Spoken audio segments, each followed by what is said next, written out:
എല്ലാവർക്കും നമസ്കാരം. കനകധാര മഹാലക്ഷ്മി ക്ഷേത്രത്തിലെ 7ാം വർഷത്തെ പ്രതിഷ്ഠാദിനം ഇന്നെല്ലാം കൊണ്ടും ധന്യമാണ്. ഇന്നിവിടെ ആദ്യമായിട്ട് പഞ്ചരത്ന കീർത്തനാലാപനം നടക്കുന്നു. ഇത് നിങ്ങൾ ഈ നാട്ടിലിപ്പോൾ ആദ്യമായിട്ടാണ് ഈ പഞ്ചരത്നം നടക്കുന്നത്. പക്ഷെ നിങ്ങൾ പലരും കണ്ടിട്ടുണ്ടാവും. തിരുവയ്യാറിൽ ത്യാഗരാജ സമാധിയിൽ നടക്കുന്ന പഞ്ചരത്നവും ഗുരുവായൂരിൽ ചെമ്പൈ സംഗീതോത്സവത്തിന് നടക്കുന്ന പഞ്ചരത്നവും ഒക്കെ ഇപ്പോൾ ടി വിയിൽ കൂടി എല്ലാവരും കേട്ടിട്ടുണ്ട്. സംഗീതത്തിൻ്റെ മഹത്വം വർണ്ണിക്കണമെങ്കിൽ അതിനൊരു അക്കാഡമിക്കായിട്ടൊരു സ്പീച്ചൊന്നും നടത്താനുള്ള യോഗ്യത എനിക്കില്ല. എങ്കിലും ചില വാക്ക് പറയണം. ത്യാഗരാജസ്വാമികൾ അഷ്ടലക്ഷ്മിയുടെ മഹത്വത്തെക്കുറിച്ചും മുത്തുസ്വാമി ദീക്ഷിതർ നൂറുകണക്കിന് കീർത്തനങ്ങളിൽ ദേവിയുടെ മഹത്വവും, ശ്യാമശാസ്ത്രികൾക്ക് എല്ലാം കാഞ്ചി കാമാക്ഷിയായിരുന്നു. സ്വാതിരുനാൾ മഹാരാജാവ് നവരാത്രി കീർത്തനങ്ങൾ എഴുതിയിട്ടുണ്ട്. പഞ്ചരത്നം എന്ന് പറഞ്ഞു കഴിഞ്ഞാൽ തിരുവയ്യാറിൽ ത്യാഗരാജ സമാധിയിൽ ആദ്യം പുല്ലാങ്കുഴലിൽ ഭൈരവി രാഗത്തിൽ ചേതുലാര ശൃംഗാര എന്ന കീർത്തനം ആലപിച്ച ശേഷം ത്യാഗരാജസ്വാമികൾക്ക് ഏറ്റവും പ്രിയപ്പെട്ട നാട്ട, ഗൗള, ആരഭി, വരാളി, ശ്രീ ഇങ്ങനെ 5 രാഗങ്ങളിൽ അദ്ദേഹം ചിട്ടപ്പെടുത്തിയ ഘനരാഗ പഞ്ചരത്നങ്ങളും ഗുരുവിനെ വന്ദിച്ചുകൊണ്ട് ഗുരുലേഖ യടുവണ്ടി എന്ന ഗൗരി മനോഹരിയിലെ കീർത്തനവും അവസാനമായിട്ട് സുരുട്ടി രാഗത്തിൽ സംഗീതത്തിൻ്റെ മഹത്വം വാഴ്ത്തുന്ന ഗീതാർത്ഥമു എന്ന കീർത്തനം പാടാറുണ്ടായിരുന്നു. എന്നാൽ ഇപ്പോൾ സൗരാഷ്ട്രൻ രാഗത്തിലുള്ള ഗണപതി സ്തുതിയും 5 പഞ്ചരത്നങ്ങളുമാണ് സാധാരണ പാടുന്നത്. ഏതാണ്ട്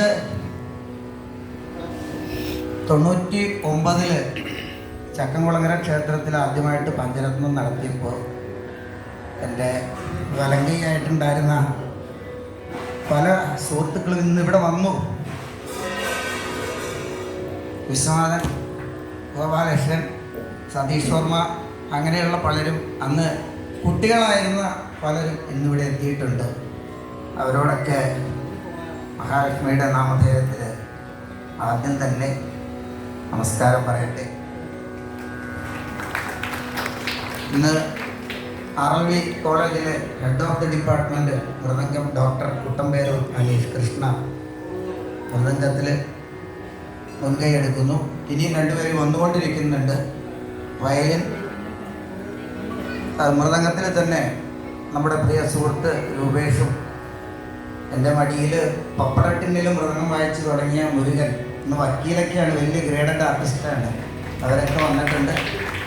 അതുപോലെ വയലിൻ സതീഷ് വർമ്മ, അദ്ദേഹത്തിൻ്റെ മകൻ ജയന്ത്, ശ്രീധരൻ്റെ മകൻ ശ്രീറാം, സംഗീത്, നമ്മുടെ പുന്നോർക്കോടിൻ്റെ ആസ്ഥാന വിദ്വാൻ ഹരിശങ്കർ, മഹേഷ്, എല്ലാവരും വന്നിട്ടുണ്ട്. പാടുന്നത് ശ്രീ ഗോപാലകൃഷ്ണൻ, ശ്രീ നെച്ചൂർ രതീശൻ, ശ്രീമതി അരുന്ധതി, ശ്രീ കൊച്ചി വിശ്വനാഥൻ, പ്രൊഫസർ ശരത്ചന്ദ്രൻ, ശ്രീ വൈറ്റില രമേശൻ, ശ്രീ ചേന്നമംഗലം രാമനാഥൻ, ശ്രീ മുരിയമംഗലം അശോകൻ തുടങ്ങിയവരാണ്. പുല്ലാങ്കുഴലിൽ മാസ്റ്റർ ശിവറാം സംഗീത്, അതൊന്ന് എടുത്തു പറയണം. തൃപ്പൂണിത്തുറയിൽ ഗോപാലകൃഷ്ണ ഭാഗവതരുടെ കുടുംബത്തിലെ 5ാമത്തെ തലമുറയാണ് ഇന്നിവിടെ പുല്ലാങ്കുഴൽ വായിക്കുന്നത്. ഗോപാലകൃഷ്ണ ഭാഗവതർ, അദ്ദേഹത്തിൻ്റെ മൂത്ത മകൻ വിശ്വനാഥ ഭാഗവതർ, അവരുടെ മക്കൾ TVG, ഈ നാട്ടിൽ ആദ്യമായിട്ട് പത്മഭൂഷൺ ബഹുമതി നേടി വന്ന ഒരു കലാകാരൻ സാക്സഫോൺ രാമനാഥൻ, അവരെയൊക്കെ നമ്മൾ പരിചയപ്പെട്ടിട്ടുണ്ട്. തൃപ്പൂണിത്തുറ രാധാകൃഷ്ണൻ, ലോകപ്രശസ്തനായ കലാകാരൻ, നാളെ ഇവിടെ വരുന്നുണ്ട്. അവരുടെ മൂത്ത സഹോദരൻ ഗോപാലകൃഷ്ണൻ, എൻ്റെ ഗുരുതുല്യൻ, ഇന്ന് ഗഞ്ചിറ വായിക്കുന്നു.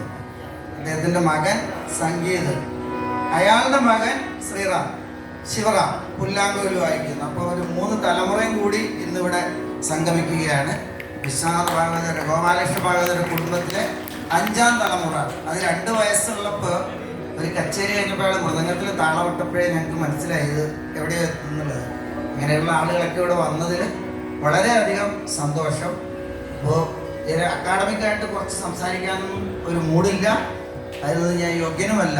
ഇവർക്ക് എല്ലാവർക്കും കനകധാര മഹാലക്ഷ്മി അനുഗ്രഹിക്കട്ടെ. മുത്തുസ്വാമി ദീക്ഷിതരുടെ എത്രയോ കീർത്തനങ്ങളിൽ ത്യാഗരാജസ്വാമികളും ശ്യാമശാസ്ത്രികളും സ്വാതി തിരുനാളും മുത്തുസ്വാമി ദീക്ഷിതരും ഒക്കെ ദേവിയെ വാഴ്ത്തിയിട്ടുണ്ട്, സംഗീതത്തിൻ്റെ മഹത്വത്തെ വാഴ്ത്തിയിട്ടുണ്ട്. ഇവിടെ ആദ്യമായിട്ട് നടക്കുന്ന പഞ്ചരത്ന കീർത്തന ആലാപനം എല്ലാവരും നന്നായിട്ട് ആസ്വദിക്കുക. ഇതിലേക്ക് കടക്കുകയാണ്. Thank you.